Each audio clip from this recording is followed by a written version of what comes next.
By election में हार गई। ये तंजीम की ताकत होती है साथ।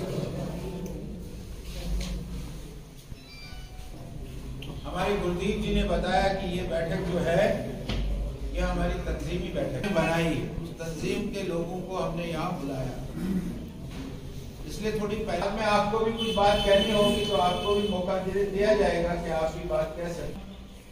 वाइस प्रेसिडेंट इस मेंढर कॉन्स्टिट्यूंसी के जो जिला के वाइस प्रेसिडेंट है,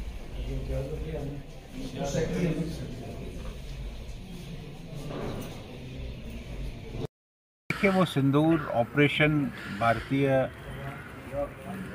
जनता पार्टी की सरकार, देश की सरकार ने किया था, वो ज़रूरी था।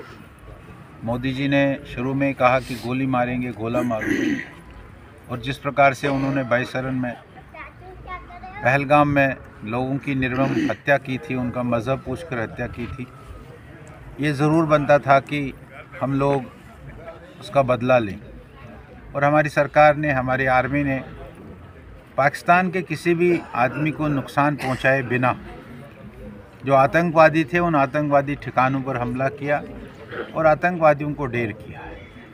आतंकवादी के ठिकाने जो है उनको बर्बाद किया, लेकिन पाकिस्तान इसको समझा नहीं और पाकिस्तान ने फिर अननेसेसरली हमारे रिहायशी इलाकों पर गोलाबारी की और हमारी सरकार ने भी, हमारी आर्मी ने भी उनको माकूल जवाब दे दिया।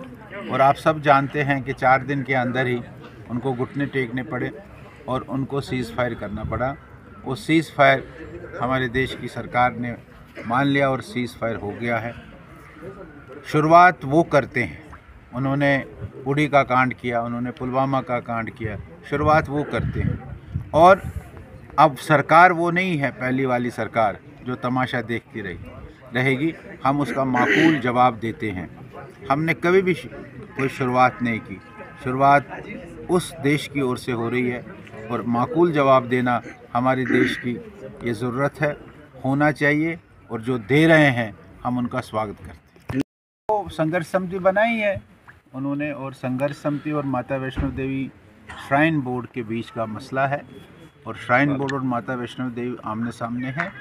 माता वैष्णो देवी के खिलाफ उनका आंदोलन है और वो आंदोलन उनका है, और माता वैष्णो देवी श्राइन जो है वो इस आंदोलन का कोई हल निकाले, यही शायद संघर्ष समिति चाहती है कि संघर्ष समिति उस काम को आगे कर रही हैं। हम उसमें कोई बहुत बड़ी भूमिका ऐसी हमारी नहीं है।